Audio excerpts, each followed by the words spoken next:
জুবিনদাৰ চিনেমা চাব আহিছোঁ।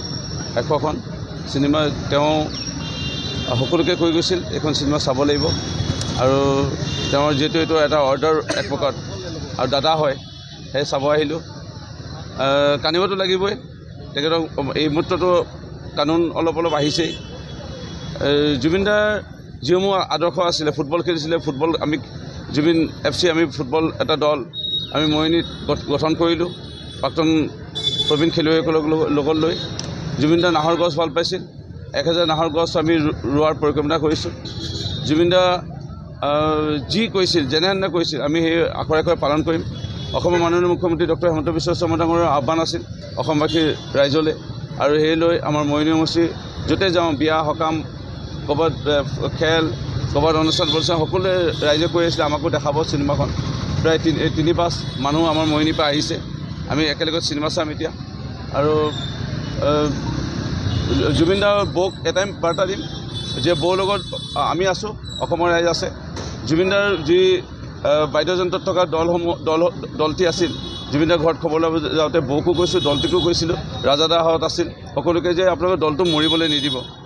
জুবিনদা গ'ল, আপোনালোকে কিন্তু আপোনালোকৰ মাজত ভাগ নকৰিব, একেলগত থাকিব। শিল্পীসকল নিশ্চয় আপোনালোকক সংগ দিব। আপোনালোকে কিন্তু বেণ্ডটো জীয়াই থাকিলে জুবিনদা জীয়াই থাকিব যে আমি বেছিকৈ আমি অনুভৱ কৰিম। সেইকাৰণে সেই আহ্বান জনাইছিলোঁ জুবিনদালৈ বা জুবিনদাৰ বৌলৈ বাৰ্তা থাকিল যে বেণ্ডটো আপুনি জীয়াই ৰাখিব, আমি বেণ্ডটোৰ লগত আছোঁ, বৌ আপোনাৰ লগত আছোঁ।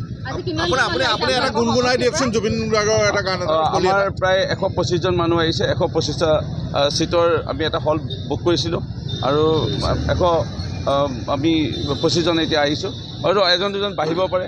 ড্ৰাইভাৰ হেণ্ডিমেন যিমান আহিছে তেওঁলোককো কৈছোঁ লাগিলে মাটিতে বহি দিম, বোলে একেলগত বোলে হ'ব বোলে মাটিতে বহি দিম, একেলগত আমি শ্ব'টো চাম। আপুনি এটা গানৰ কলি মই মোৰ পৰিবাৰকে কৈছোঁ এটা গুণগুণাই দিবলৈ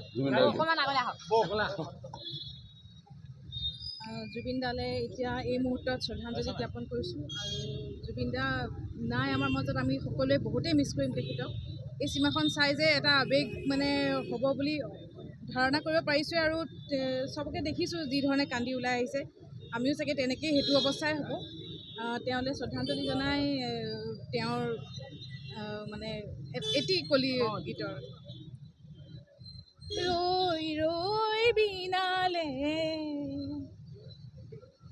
ৰৈ ৰৈ বিনালে